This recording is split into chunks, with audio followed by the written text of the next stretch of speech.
You're listening to Depth Perception, supported by our patrons on Patreon.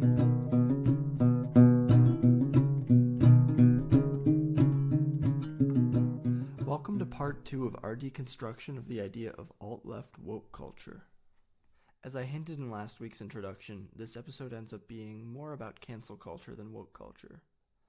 Randy and I have learned not to tackle any more political topics without doing a lot more research and having a proper outline at hand. That said, we still think you'll enjoy this discussion, where we ask, sincerely, what's wrong with wokeness, and suggest that canceling may not be what you think it is.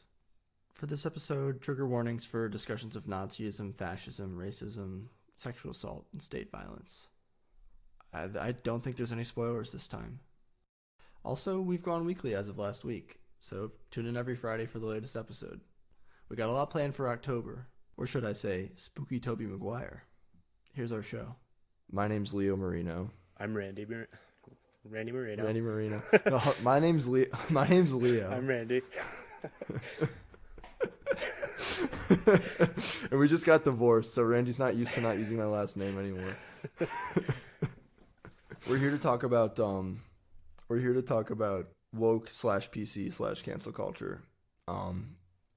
This is part 2 of a loose series that began with last week's alt-left. What is alt-left?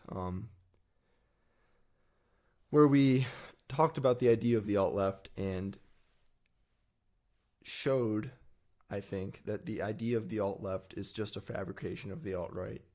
Whether or not we showed that, that's true. It's not something that should be argued. And other people have amply showed that before us. This week, we wanted to talk about what is woke culture. These topics were loosely tied together in our minds because of a Reddit thread that talked about this 2 + 2 = 5 Twitter thread from Kareem Carr. So the person I think that was asking the question, which was then deleted, was saying something like, "Is this just an example of alt-left woke culture?" Or somebody said that, and we said that's an interesting phrase, and sort of zeroed in on it, and we're like, well, let's deconstruct both parts of this, and this is our attempt at deconstructing the idea of woke culture and cancel culture. Yeah, cancel culture is a tough thing to be a proponent of. When I can't think of one example where it's panned out. People point to somebody like Harvey Weinstein, who's somebody that we brought. Well, I say we. I didn't contribute at all, but you put it in the doc, his name, and people might chalk what happened to him down to cancel culture, but that really doesn't have anything to do with it. I mean, that was just the criminal justice system of the country we live in deciding that they wanted to take down a powerful person for once. But did they take him down even? Did they? Yeah, I've never gone to visit the guy in prison, so I don't know how he's living right now. He'll be in jail for a little while. He won't be in jail for as long as he's supposed to be in jail. And he has so much money. Another name that gets brought up as somebody that was kind of taken down a peg by cancel culture is Alex Jones. Except he was deplatformed, but nothing happened to him. I mean, he got in some legal trouble over his comments regarding Sandy Hook, which I don't know. We'll get into this another time, but I don't think. Number one, I don't think he had any protection for saying those things. I mean, I don't think there's anything that justifies what he said legally. And number two, like, people get in legal trouble for things all the time. So once again, Alex Jones is somebody that I think is not canceled because he still has a platform. He can still sell his weird fake medicine. He can still do like all the nasty, rotten things InfoWars does. So, is there an example of cancel culture working? I don't think so, but I would like to see it work. I I agree with what you're saying. I think that unfortunately it can't work. At least in the types of examples we're discussing right now, cancel culture doesn't work.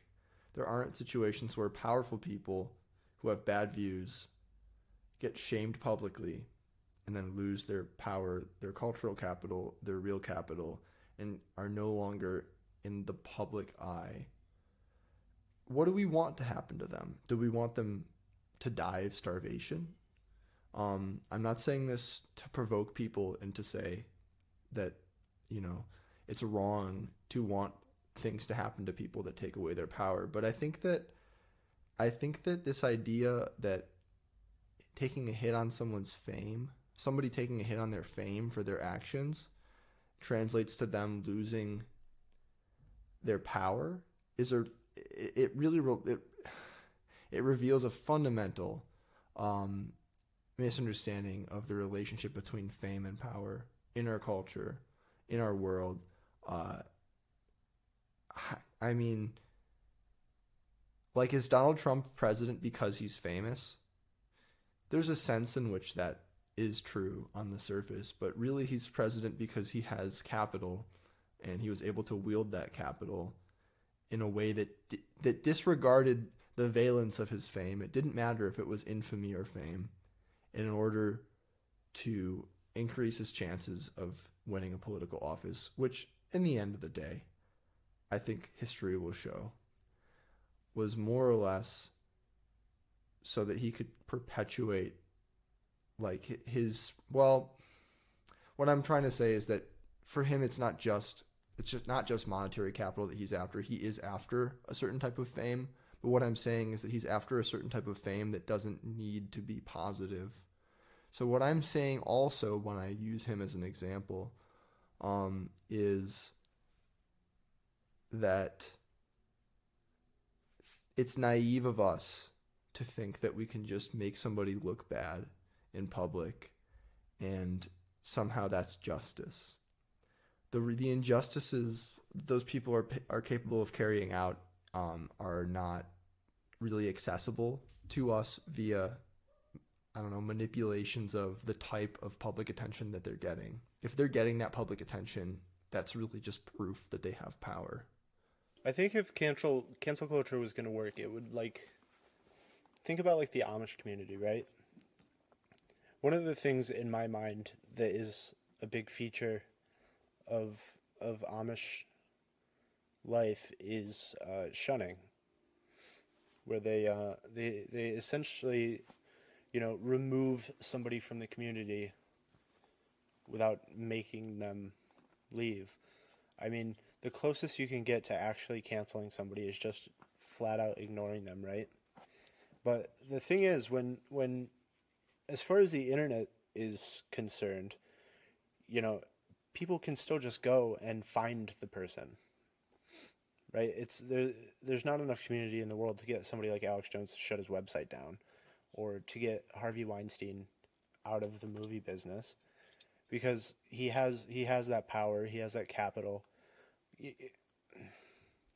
Like, you look at Kevin Spacey, right?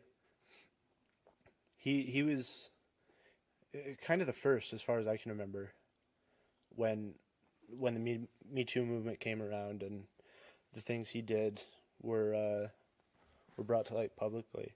Like, he was one of the first people that was canceled. He was kicked off of his show, but here he's back. He's back and he's doing what he always did, and he's probably really doing what he always did and preying on people, and people just forget so fast. It's so easy to watch somebody be good in a movie or something, or, you know, in the case of Alex Jones, like, if what he says ever appealed to you, you know, and you didn't stop doing that, you didn't stop listening to him or anything like that, like, you're still part of the audience. He still has all the reach he ever had. He just doesn't get to post it on YouTube or on Twitter or wherever Right. he was kicked off of. The main material difference is for the people who are benefiting or profiting off of YouTube and Twitter. The case of Milo Yiannopoulos, I sent you an idiotic Mashable article that was talking about how Milianopolis is proof that cancel culture works. The point of the article was basically like he was on Twitter and then Twitter removed him because he harassed Leslie Jones in relation to Ghostbusters, and like it was basically putting it was creating a narrative that like this was because of people on Twitter being pissed off, as if somehow the justice was served, when in reality, I mean, he went away for a little while. He also quit Breitbart after he made those comments in support of pedophilia, but but but the difference then was that those companies weren't profiting off of his name. I mean, if somebody's ideas are profitable, if somebody's making money off of their brand or whatever, as Alex Jones is with his supplements. Well, but that's the thing, is they don't leave. We just don't see them in the places that we're used to seeing them. But I mean, YouTube still does make money off Alex Jones, presumably because people make, hit pieces about Alex Jones, or they do video essays or anything they do about Alex Jones. If like there's ad money rolling in from that, and from their show being outrage about what Alex Jones does, these people don't go anywhere, and their influence doesn't go away. If anybody makes a video about Alex Jones, somebody's getting put onto Alex Jones from that. Yeah. People see things they don't agree with all the time, and they go and look for the opposing perspective or whatever. Mm-hmm. And YouTube still makes money off Alex Jones from those hit pieces and the video essays and the takedowns and all those. Or even just the silly Twitter videos. Also. Yeah, I don't know. I mean, I don't know how Twitter makes money outside of like selling ad space. It's ads. I mean, but I mean, yeah, same thing though. There's so many white nationalists on Twitter, and Twitter has a notoriously lenient hate speech policy. They didn't move.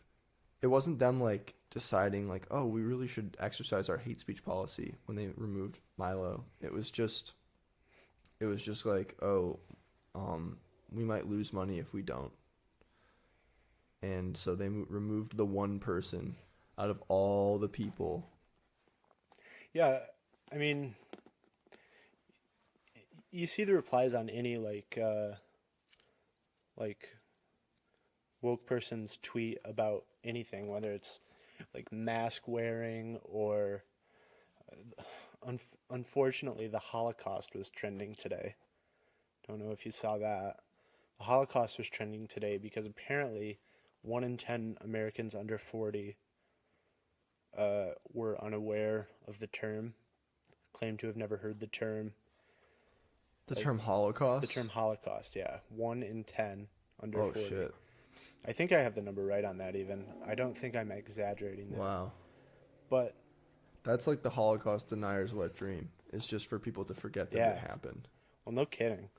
But you look on anything like this, and the thing that you can't help but see is the Nazis and the fascists and the racists or the homophobes, or you can't help but see these people because they put like a special section of a Twitter replies thread devoted to people who say awful things.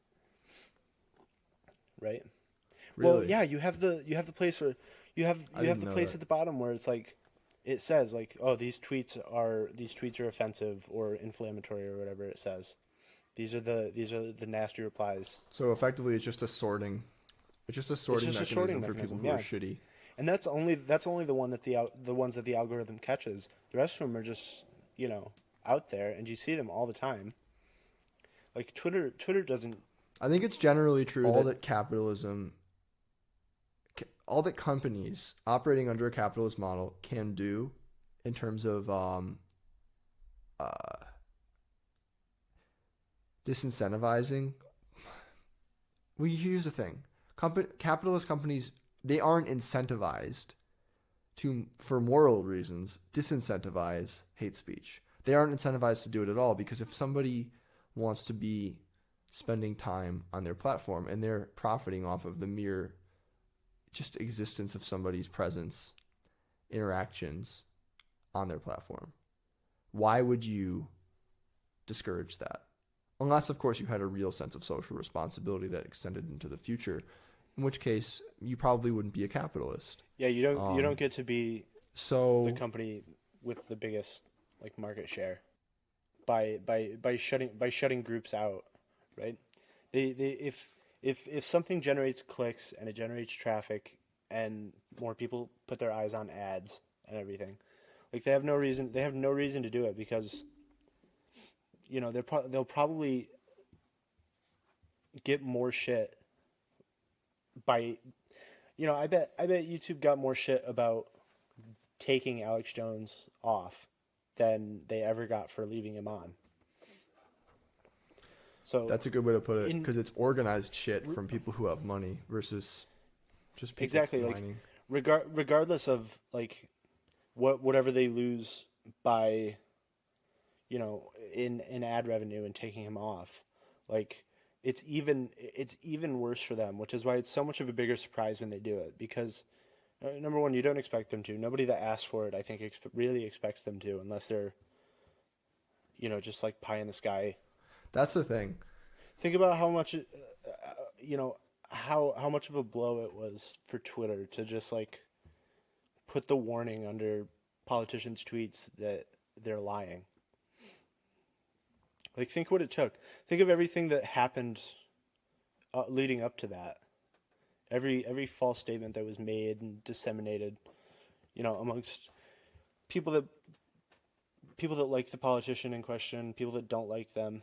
Like, that information got out there. It's not like it goes away just because there's a misinformation label on it. But like, think about what it took for them to do that. I mean, how many important lies that like shape policy and discourse amongst the public and everything. Like, frankly, I think we're pretty much at the end of that sort of thing. I don't think we're getting too much more of it. I mean, I'm surprised of like companies, going out of their way to make social responsibility like a feature of the platform. Mm-hmm. Like, they do it like in a disaster, right? Yeah. Like if somebody's creating like a shitstorm on the platform, they'll step in and do it. But for every disaster, there's people who are watching and recording how important was, like, how vital was the company's performed reaction to a perceived injustice for their continued existence. There's always people who are like taking notes on that shit. There's always people who are willing later to push the boundaries further, like against any kind of social responsibility, which just it goes right to your point. Yeah, I just don't think we're going to see much more of it, which is, again, like, it's why I don't think cancel culture works. I wish there was a way that it could.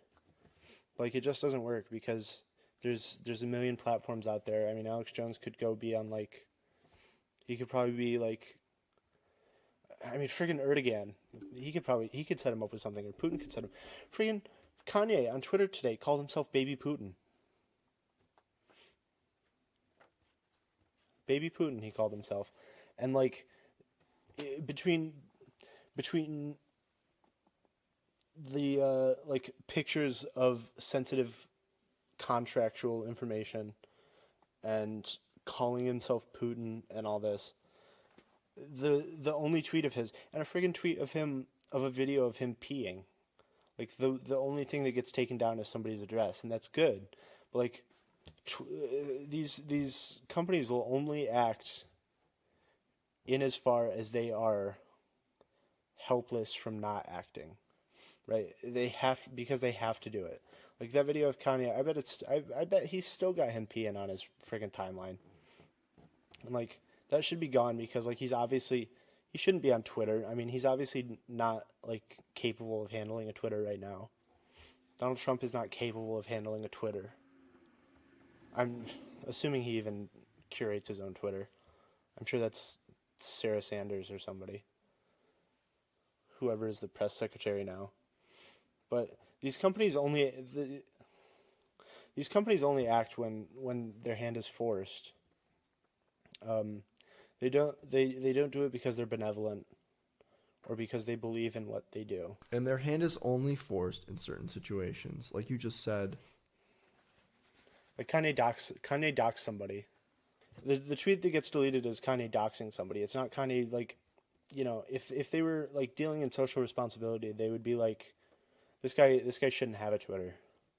I mean, that's not what happened to. I mean, did Alex Jones get his Twitter revoked? It wasn't about this guy shouldn't have a Twitter, and we're a private company, and this isn't an issue of censorship. It was like, this guy is creating problems for us right now, so we're going to get rid of him. Like, it's the same thing. It's the same thing with the content warnings. The fact that we don't have these is causing us a problem, so we'll put them in. But like, how much more of that do you get? Facebook doesn't seem willing. I'm not on Facebook, so I don't know what they do. Facebook is another example of a company where the best they can do is just categorize things. They categorize their information. When it's fake news, they put false news on it or whatever. And they also had been pushing at least for a few years for people for like their groups feature, trying to get people to spend as much time consuming ads, in a Facebook group rather than just on their timeline. Because why? Because you get what you expect. You get people who have similar opinions to you. And even when you're not in a group, you're seeing mostly stuff that is going to agree with what you think. And it's easy today to be like, oh, well, yeah, well, I don't want to see, I unfriended all those people who were Trump supporters. But what we forget really quickly is like the last 10 years of like Facebook exacerbating the problem. Like, it's easy to say now, well, I'm different enough from all these other people to like be disgusted by what they have to say. But I think there's an aspect of it where it's like, well, if we hadn't had that last 10 years of this happening, of like there being a monetary incentive to surround us with like increasingly extreme versions of like, I don't know. Well, I don't want to say that because that makes it sound like what I believe in is extreme. But what I mean is like, it's just like we're farther and farther away from each other, and ideologically to the point that like communication becomes very difficult, or that it appears as though there's a social cost to trying to communicate with people who we disagree with, which like there is. And there's another reading of this where it's just like, this is a part of the progression of things, and it was going to happen somehow anyways. But the idea that Facebook is under our control, or that we can then like pressure Facebook to do things to make the world better and to actually meaningfully stop the spread of harmful information, is just completely naive. The people that control these companies are not like conscious people that care about what's happening on the platform.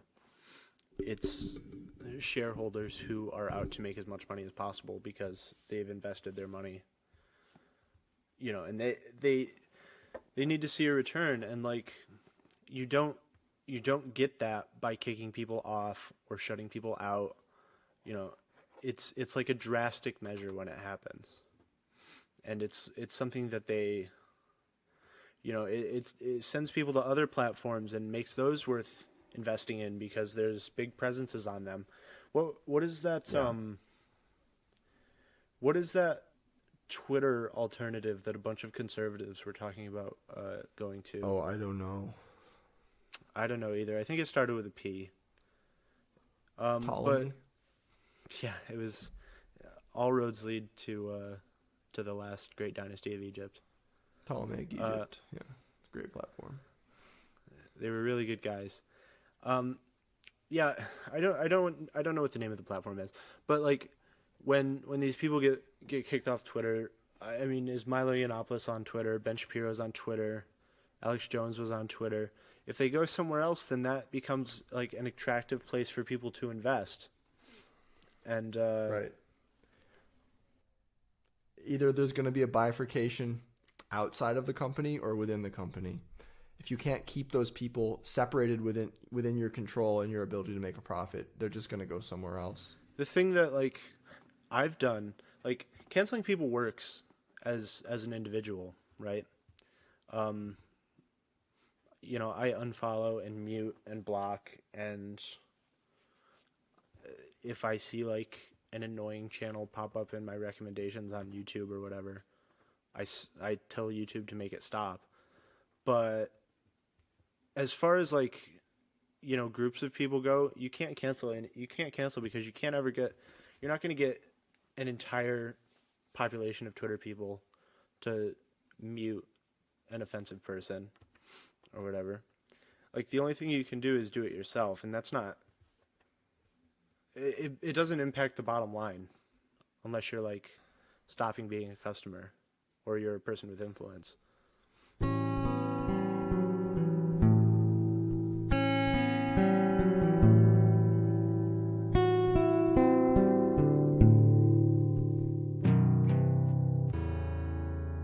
I want to try to like bring in something else here, which I think is another part of the conversation that we haven't touched on yet. First, I want to say I think the fact that like you need to like there's an expectation to accommodate like bigoted opinions within a platform so that you don't lose money is related to the fact that like we're expected to believe that if you shun people whose opinions you don't like in public, or you materially try to make it harder for them to speak, you're obstructing and devaluing democracy or something like that, or the ability for ideas to float freely, and soon it's going to be you who gets persecuted. The thing that I have a problem with is that people, leftists, anyways, already have that problem. Like, I was talking to a friend about the history of anarchism the other day, and my friend was like, why don't you just call yourself a libertarian?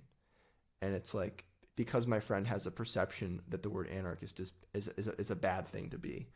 And it's like, just because the media has that perception, to me that says you don't know about this basically continuous campaign over the last at least 100 years in this country to make anarchist a bad word that I didn't know about until fairly recently in my political life. And it also says, like, because of that, you're never going to actually hear what I actually believe. You're never going to entertain the idea that certain ideas that you have might actually be left-wing ideas. And that's the power of it. So just sort of going from that, I wanted to also talk about this other case of cancel culture where people who don't have as much power get hurt by internet mobs, and how this is related, because I think there's some nuance that's needed here. I don't think it's the same to say like, oh, it's good that like somebody making a racist joke on Twitter got like just T-boned with like a train of internet hate. The reason I think that's bad is because, I mean, I'm thinking of this one example from this video I just watched. I can't remember the name of the person, but she made a racist joke and then flew to South Africa, and by the time she got there, she was like fired from her job and stuff like that. She doesn't have the same level of like the rules are different for normal people who do shitty things. The rules are different, and they should be different for those people. And I think that because we do have relatively a lot more influence over the lives of normal people who make mistakes, or who need to like learn something, it kind of it reinforces the individualistic idea that like one person with relatively little capital and power being harmed or being reprimanded sort of implies that somebody like Jeff Bezos or Jack Dorsey or whoever can be affected in a similar way. When we need to remember that for all intents and purposes, these people are, well, just that these people are of a completely different class than us. They have completely different privileges, abilities, access to capital, and levels of influence in the world. And to keep trying to cancel even moderately successful people who have ties to like people with real money and real power in the world, to keep like trying to do that, or it's like vote with your dollars. What I'm saying is because there's this aspect of Twitter that sort of levels every person who has a Twitter profile as being in some way the same. It supports the illusion that there is some kind of a individual in society that is accessible to everybody equally, like that you can be a free individual in the same way as rich billionaires can be. That equalizing is dangerous, and acting in this toxic way towards people who are pretty much have the same class interests as you it just perpetuates the problem. That's what I'm saying. It actually makes it harder for us to realize the futility of cancel culture and move on from that and find other tactics. Yeah, cancel culture is also like pretty arbitrary in how it shakes out when the conversation's over with. Like, think about that lady a couple of months ago who was walking her dog where she shouldn't have been, and some guy confronted her about it. It was a black guy that was out watching. He was out like bird watching or something, and he confronted her about walking her dog. I don't know whether she was like in a non-dog area of the park or if she didn't have a leash on the dog or something. But she didn't have a leash. That's what yeah. it was. So she says, and she's on camera saying that like, oh, she's gonna call the police and she's gonna tell them that a black guy threatened her life, or whatever it is that she said. Compare that to the two lawyers, right? That during the recent Black Lives Matter protests that, you know, stepped out of their law office or their home or whatever it was, you know, finger on the trigger of their gun, pointing it at people and all this, you know, those people, like, they got invited to speak at the RNC, and Wow, I didn't know that. You didn't know that?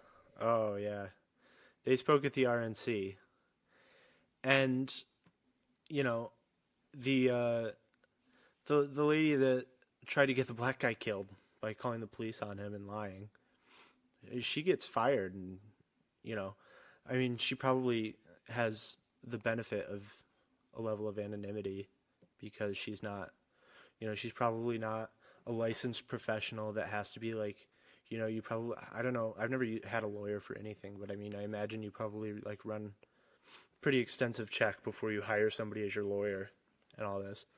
But these people just arbitrarily get elevated, you know, when they did a pretty equal thing. I mean, they used their position in which they are able to inflict violence without repercussions. People, especially right now, like to pretend that violence is beating somebody up or actually shooting them or something. But violence has a lot of different shapes in the world today. And I mean, both those people used the position of power that they have over another individual or another group of people, and face wildly different consequences, even though they essentially did the same thing. So it's the way cancel culture works is like arbitrary. Sometimes it works, sometimes it doesn't. Sometimes people have, I mean, essentially, like them speaking at the RNC is just an advertisement for their law firm. Yeah. There's also the possibility in this case that she, but this woman, she might have considered herself to be a progressive person, or at least somebody who would vote for Joe Biden. You know what I mean? She might be very well be a Democrat. She might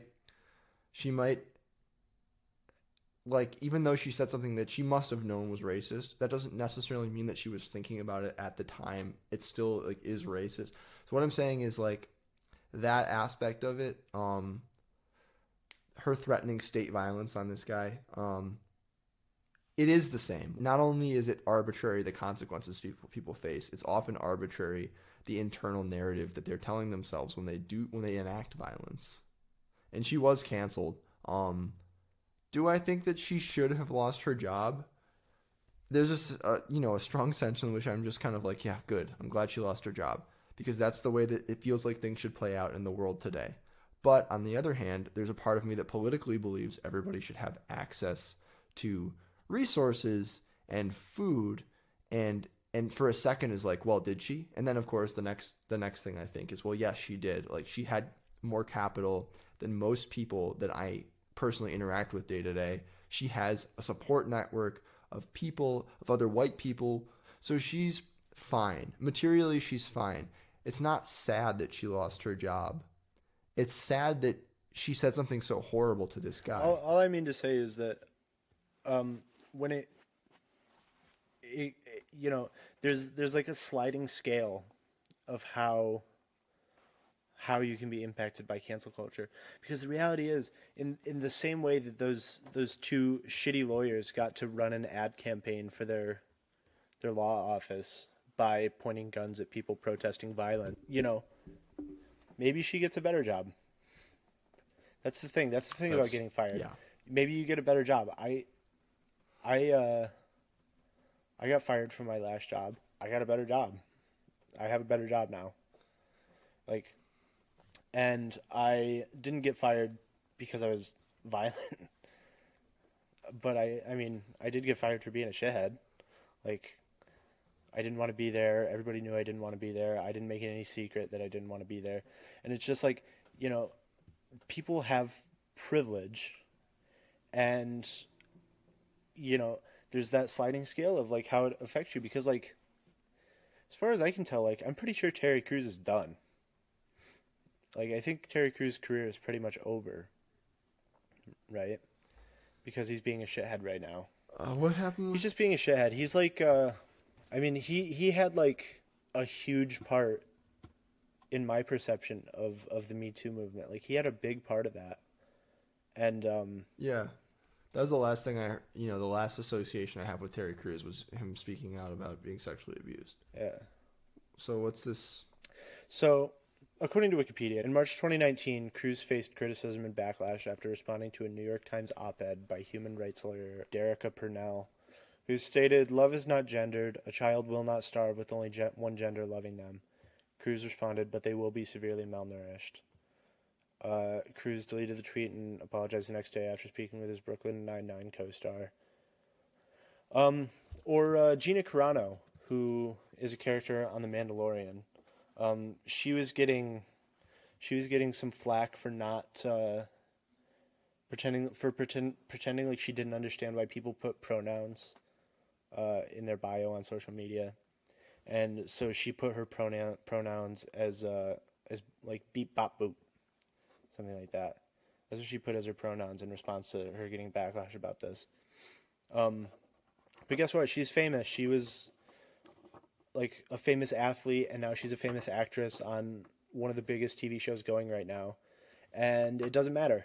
It doesn't matter if she gets fired from this job, because she's got like a face that people recognize and that, probably more than a couple of people are attracted to. And she's gonna be able to keep acting. But like Terry Crews, does Terry Crews, like, I don't think he should. I mean, should somebody that is, that is like homophobic or transphobic or racist or anything, like, why should they be able to, succeed in the world? But that should be like, the people deciding that an individual, doesn't get to keep being in front of them. Like, in the trivia for The Fifth Element, that like you can play during the movie, Chris Tucker talks about what it's like being a young black actor, and he's saying like, you don't get a lot of choice because there are only a couple of big black actors in Hollywood at any given time. I read about the same thing in an article about Dave Chappelle, because I just watched Robin Hood Men in Tights. They talk about like you don't get to you don't really have a great selection of roles, so you have to make sure you do good work and like be in good movies and everything, even though you don't get like a pick of great movies, because if you're young and you're black and you do a bad movie, then your career's done. And I read this article about Dave Chappelle after watching Men in Tights the other day, and he was talking about like, there's the head, there's this thing called the head Negro in charge, and it's this idea that like, well, if Chris Rock is big and Kevin Hart is big, then where else is there room for like a loud, big personality black comedian to be in Hollywood? Like, there's not room for it. And like, I liked seeing Terry Crews in the movies that I've seen Terry Crews in. I mean, I liked him in The Expendables or whatever. Like, it's fun every now and then to see him in an Old Spice ad. But like, you know, when you fuck up like that, certain people are immune to it. Of course, Kanye West is a billionaire; he's immune to it. Nothing's gonna stop Kanye West. But there's this thing that even cancel culture, I think, disproportionately affects people of color, in where almost always it seems to benefit powerful white people. You know, it's another reason why, even though I support like the notion of it, I'm not convinced that it can, has, or will ever work. Yeah, I think it assumes too much of liberalism as just the background of the world. It assumes too many of the assumptions of, I don't know, liberal democracy as it exists to support capitalism are just the way things have to be. Kind of like when people go and say, oh, human nature is that we're greedy. Well, it's like, well, if you want to define human nature as a process that evolves as much as any other social aspect of our society evolves, like, yeah, like human nature sucks right now because we've been subjected to horrible, like, societal conditions. Most of us. Like what I mean by most of us is I mean that the way that society is supposed to be constituted is abusive to most people in society.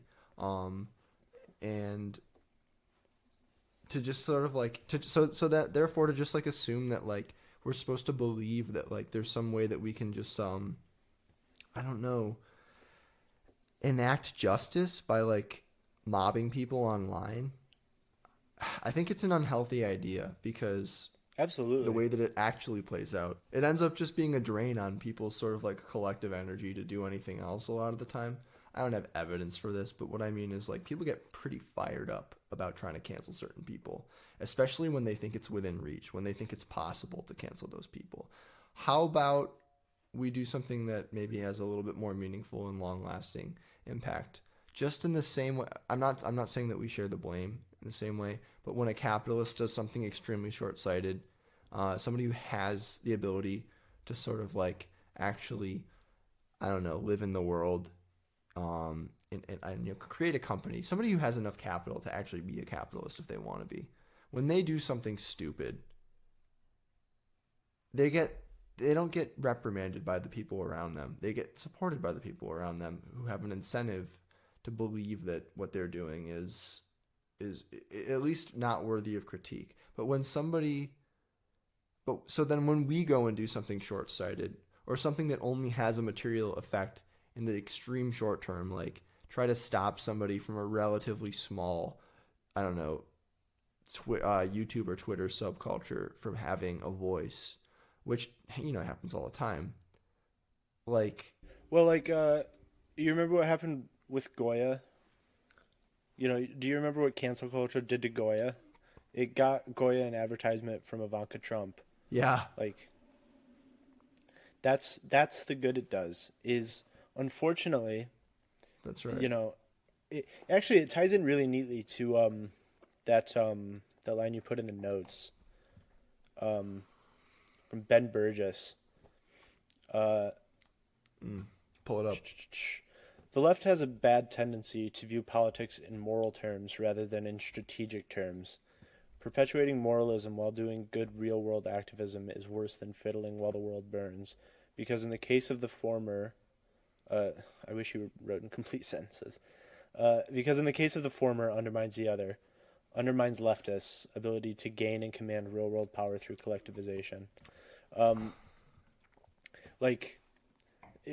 It's absolutely true that like if cancel culture is going to work at all, like it demands strategy, which is not, I really don't think is the strong or a strength of the left, which is really unfortunate. We tend to think we don't need it, I think. Yeah, not nowadays. I think any time that you believe that you are in the moral right, like I think the idea that you need to be strategic is like completely out of your mind, because you're thinking everybody is on the same moral compass as you, and that's just not true. And like it's not going to work to assume that, because even if people are on that same moral compass, like they're going to go out of their way to make sure that you think they're not. and like to the point where they like are actively not doing it. They're actively being even.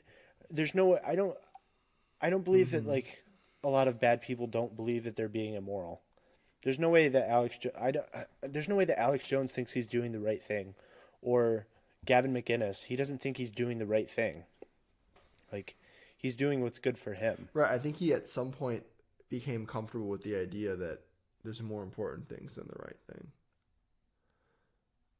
And I don't mean like I don't mean I want to actively do bad. I mean I think it's usually when I was younger I would probably say, oh like, and sometimes I still would say I would even disagree with what you just said and say, well, I think most bad people think they're doing something good. I think that what I'm kind of the my position has evolved into something more like there's people who are able to suspend the question, am I doing something good or bad, like indefinitely because they found social reasons to do so. You ever think about how many people like Superman kills when he shoots a laser beam into a building, or like smashes up a freeway trying to catch a bad guy?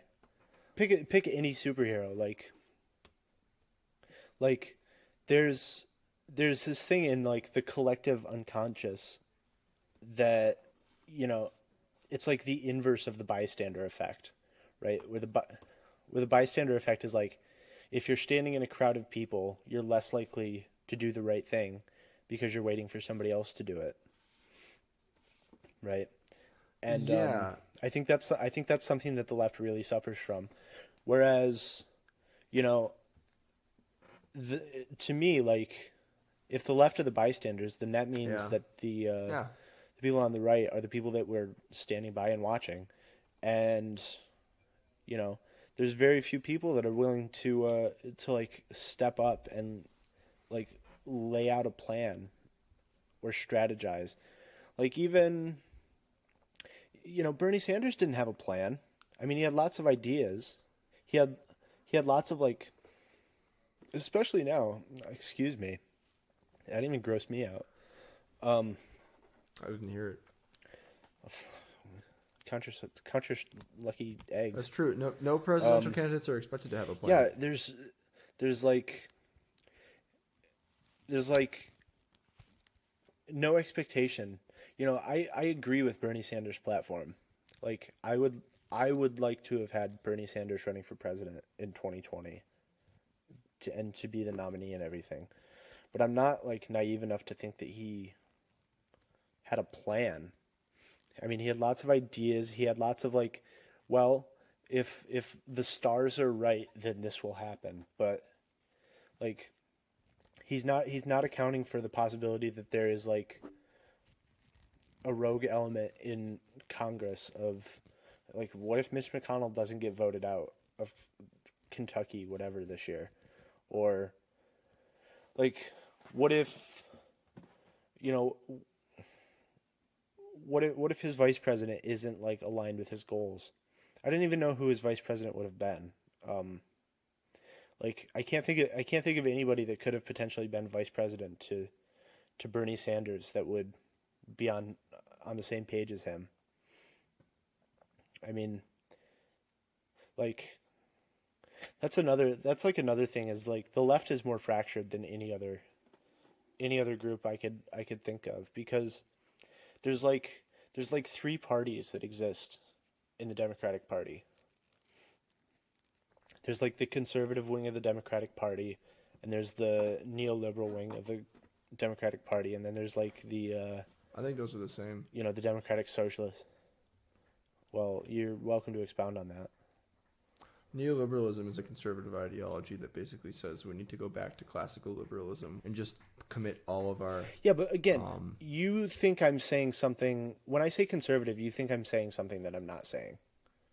what are you You saying? think I'm talking about the right, but I'm not talking about the right. I'm talking about like the what the thing conservative means, which is like if you're being conservative, like I would call I would call like FDR conservative because he's trying to like work within the structure that exists and improve that. Like that to me is like conservative, right? It's not like Yes. the right today is not conservative. Like it's all about bloat and waste and all this. Like there's people that want like the military budget reduced and police budgets reduced, but they're not interested in those things being moved to social programs. They're just trying to like take money away from the government. Like I partly agree with you, but I also think that what you're saying, what I'm saying is neoliberalism and conservative wing of Democratic Party are yeah, the but I same. think neoliberals are bad guys though. I don't think conservatives. I don't think like what I think of when I say the word conservative. I don't think those guys are bad guys. I disagree with them. Like, but I don't think they're bad guys. Neoliberals to me are bad guys. Like Rand Paul to me is like a neoliberal. Like I Yes. don't think he's like an alt right guy. Right. All the Reagan boys. All the Reagan boys, yeah. I was really I was really hype for Rand Paul or what's his name? Ron Paul when I was in like junior high. And I mean the only reason I had back then was because I thought he was the guy that was like, "Oh man, he's going to make weed legal just in time for me to turn 18. That'll be great." Like that's all that was in my head, but Rand Paul is like a totally different animal than that guy. It's like they probably don't even sit at the same table on holidays. But you know, to me, like neoliberals are the bad guys in the Democratic Party. The conservatives are like they're like a good group, and we like they could be aligned with the like social democrat and further left. Like it's entirely possible that they could be, but because like it's one party consisting of many different ideologies. Like Yeah. the right has been able to unify and like strategize because it's all like Trump centric. It's all based on like the Trump nonsense Right. that happens in America now. Like that is what the right is. No, death and taxes is like the thing that they celebrate. They have like a vested interest only in like crapping on people. Like they have no principles. They have no real like politics. They're not interested in policy.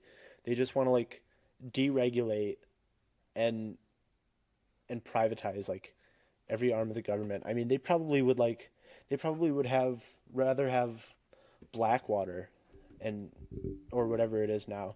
Like they would probably rather have that than like the National Guard because Blackwater will like do exactly as they're told and what they're paid. Like like there's this really serious fragmentation in the left that Exactly. does not exist in the right. Like the right has galvanized around Trump.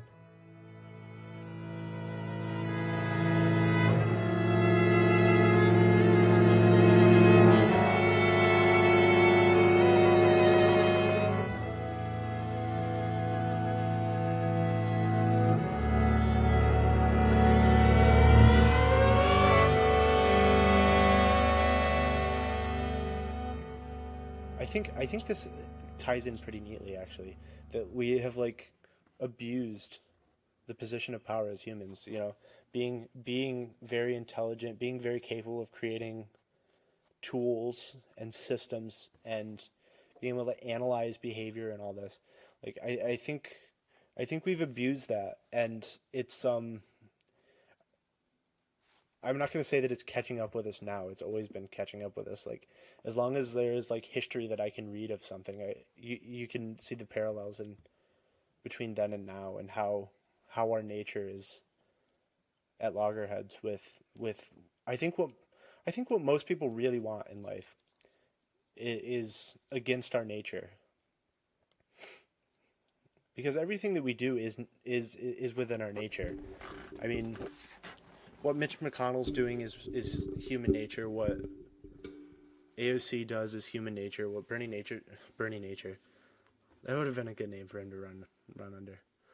What Bernie Sanders does is like human nature, but there's this idea that the human spirit or whatever it is like capable of anything, and I think we have to like step away from our perception of ourselves to to figure out what we're gonna do, and that's part of the problem with the left moralizing and failing to strategize and like to consider like what is actually at stake, do you think, if the left fails to galvanize and the right becomes tighter and tighter, and Ivanka is president 4 years from now, or like Eric and Don Jr. sew themselves together and become the joint president.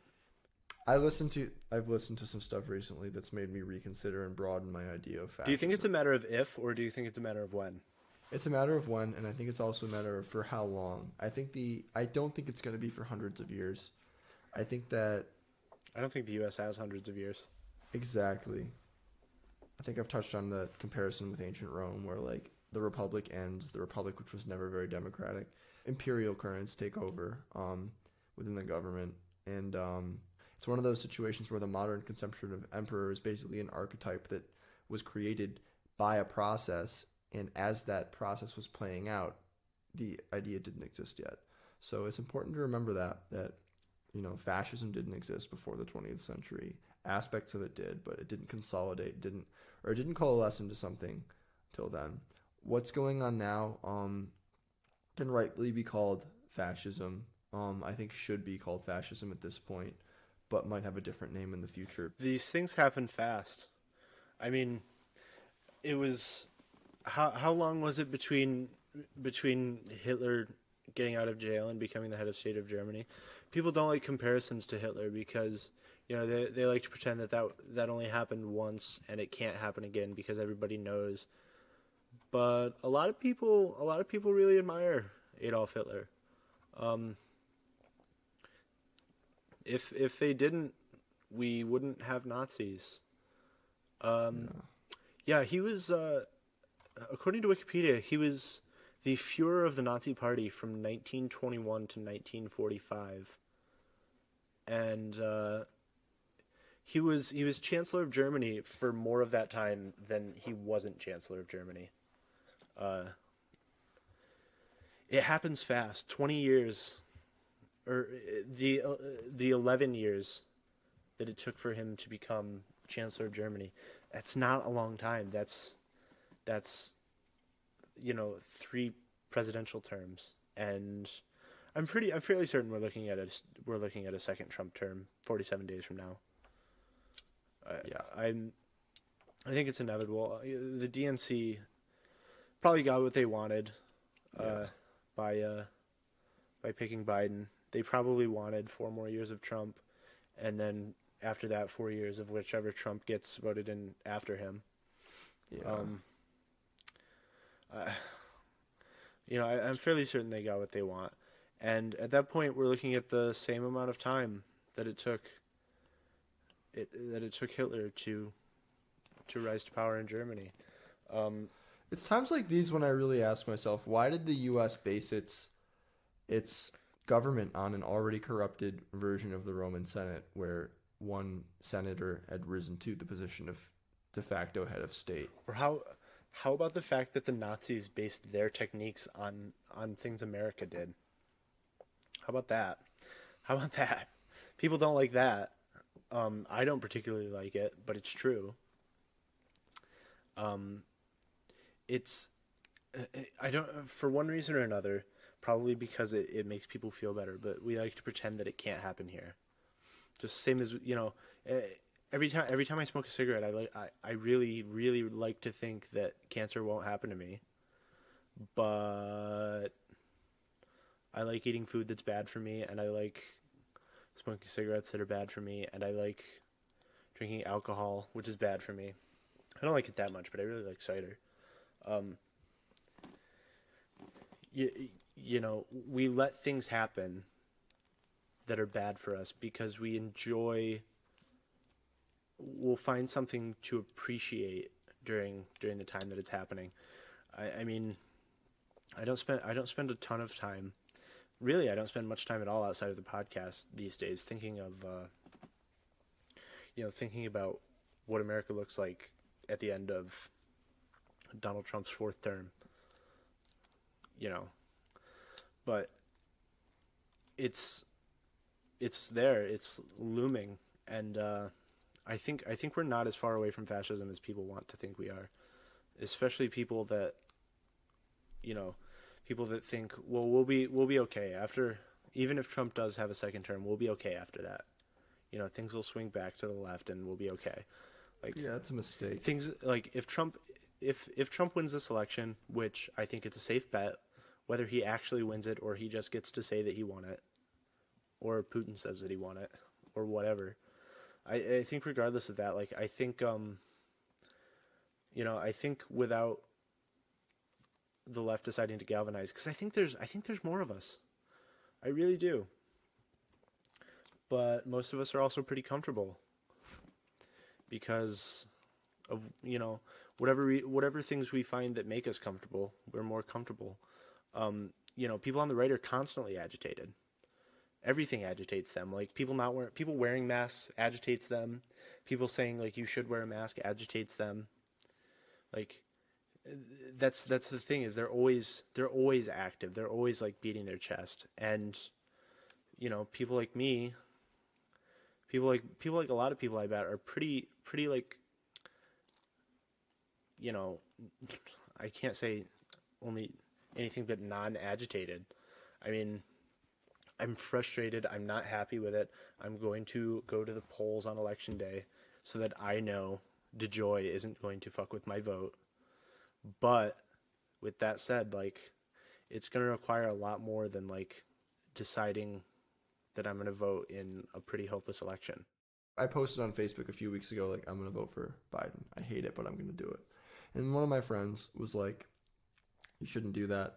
Or they didn't say that. They said you should consider voting for some third-party candidates to get their names out there because you're in New York State.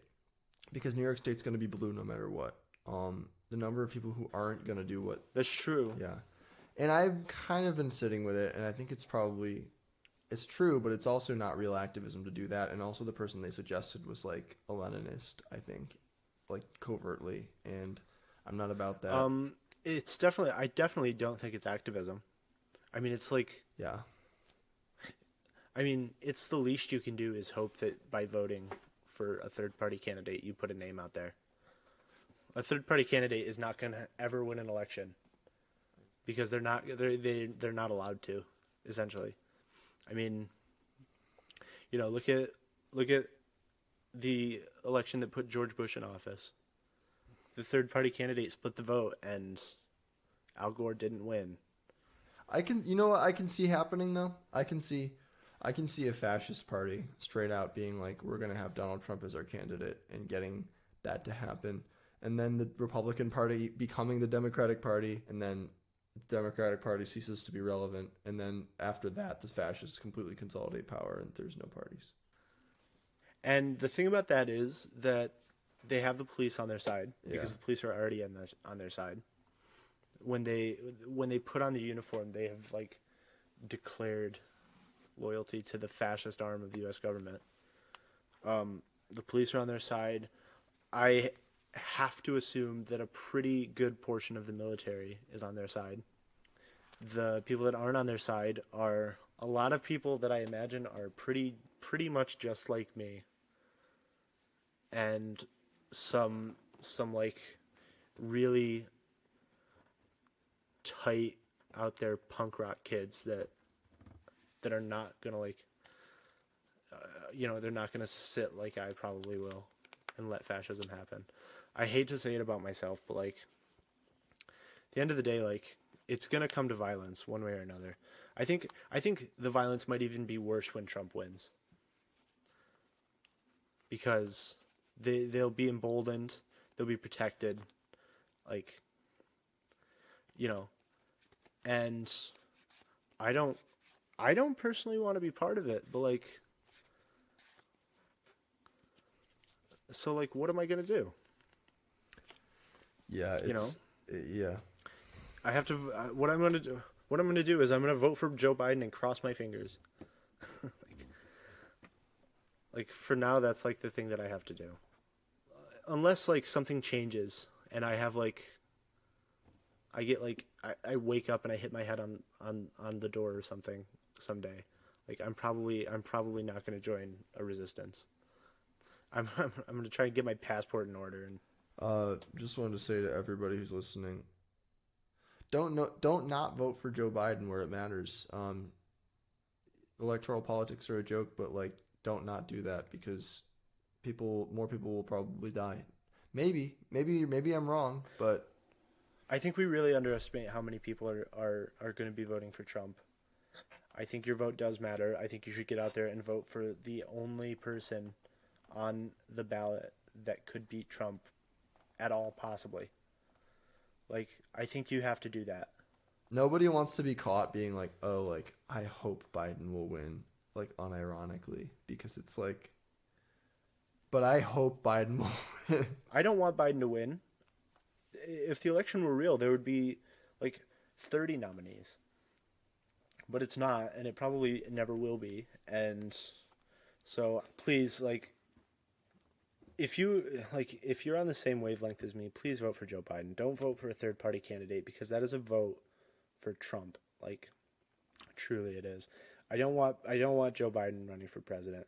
I only halfway want Bernie running for president because once again he didn't have like the gumption. He did his best. Like maybe I'll be more positive when AOC runs 4 years from now. Or well, Jesus, I can't even think of anybody else. It's like out there like putting up a fight. Yeah. But I mean, they exist, but they don't have. They're totally disenfranchised in terms of national politics. Exactly, because the DNC doesn't want them.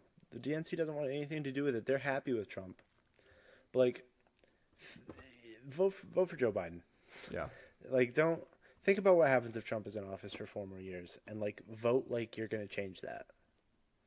And but don't invest too much in it. Well, you don't have to invest that much in Joe Biden because I bet he's dead soon. I bet he's pretty. You don't have to invest anything in pushing a button on a ballot box or taking a box. You can just do it. It's not a big deal. You've taken out the trash before. It's like that. We spent a lot of time talking about cancel culture, which is it's a fine thing to talk about, but it was not the topic of this episode. We have to turn to the actual topic, which is woke culture, and I'm hoping Leo can expound a little more on what woke culture means to him, because I think I spent a lot of time talking about it last episode, and a lot this episode with how it ties into cancel culture. But I don't know what it means to you. Well, the phrasing woke culture kind of smacks of scorn, like kind of a conservative scorn for it, which partly misunderstands it. So there's an extent to which it's not even really meaningful to talk about woke culture as woke culture, like as such. Do you think partly misunderstands or deliberately misunderstands? Okay. If you want to talk about why people talk about such things in this way to begin with, it's similar to why do people talk about cultural Marxism? Why did Jordan Peterson make all that money talking about what's his phrase? Left-wing neo-Marxists, something like that. I don't know. Just like this idea of a thing. Peterson. Don't. It's not worth it. This idea of something that's just constituted wrongly on purpose. Not just somebody who's trying to be a part of a community and kind of fumbling for a straw man, and maybe knows that they're a little bit dishonest. But I mean people who actually don't have any interest in understanding, don't have any interest in feeling right, because that's not really what's motivating them here.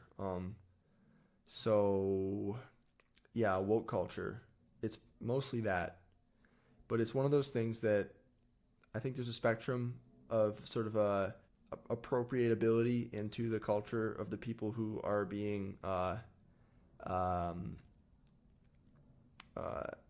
named and described by their political or ideological adversaries. Another example of this would be how people have kind of taken up the term neo-Marxist as if it's a good thing. Said like, oh, this sounds positive to me, a Marxist, like cool, like a postmodern neo-Marxist. That's the phrase I was thinking of. So why is it not? So why is it not that? Why is it not just good? Like, what makes it bad? Because I think what people are gonna find when we do episodes like this, I don't like know these terms, like I don't. Well, the reason that I said all this is because I don't really know if it's a meaningful thing. It's kind of like saying PC culture, yeah. which doesn't really mean anything. Political correctness, the concept, is different from wokeness, mostly because it was coined by conservatives to criticize a perceived tendency among, I don't know, I think like the less conservative fellows as too worried about how their terminology sounded. And wokeness, the idea of being woke, is actually like a Black English term that is tied to online culture in a lot of people's mind. That just means like It's like a shade of enlightenment. Sort of being tuned into like the way the world is and understanding and caring about like why things are, often in the context of like people's struggles and oppression and the systems that create those oppressions and struggles. Yeah, so there's a difference in terms of like what the term means, what its connotations are, but attaching culture to anything, cancel culture, PC culture, woke culture, always seems to imply. It seems to imply like it's polite to roll your eyes when you hear this being said. That's how I would sum it up, and that's how it gets treated when it's written about a lot of the time by people who aren't saying, "Oh, this is actually good." It's treated as a countercultural movement. It's treated as a countercultural movement, as an element within culture. It kind of is. It kind of is a countercultural element because it's not. It's not the most pervasive. Right, and as much as anything is a countercultural movement when it's named by people from outside of it, who have some established authority in the naming of things. Changing people's opinions doesn't amount to changing the systems that are informed by previous opinions. So what I'm saying is the world is constituted in a certain way, in a world where we have people who are actively oppressed because of their racial identity. And the construction of racial identities, for example, is one of the many steps in the process that created a system where that's an issue. If you just took away the people who are actively against racial equity, the systems would still exist. There would still be systems in place that would, for a long period of time, continue perpetuating like racist violence on people. You would actually have to go in and disarm those systems in this much the same way you would have to, disarm a bomb that had been created previously, so that it wouldn't still go off with the intentions pre-programmed into it by the people who had a malintention. Yeah, but like, I'm not saying that like everybody's mind's just going to change one time. I'm saying that like, if there was an effort to put people in power who believe in racial equity, who work for racial equity, like it doesn't require the same active involvement as it takes to be against those things. Like AOC or Ayanna Pressley or Bernie Sanders, like they don't have to make an effort to put in the good work for a disadvantaged community or a disenfranchised community, I should say, because they're not disadvantaged. They're a disadvantage is like cosmic coincidence, and this is something that's done on purpose. Like, they're not making any extra effort in the way that Mitch McConnell is. Like, it's probably more work for him to not sign important bills than it is for him to just do it and let it be voted on. Like, it takes more to be against like the good things that could be happening in America right now. Like, it takes a more concerted effort.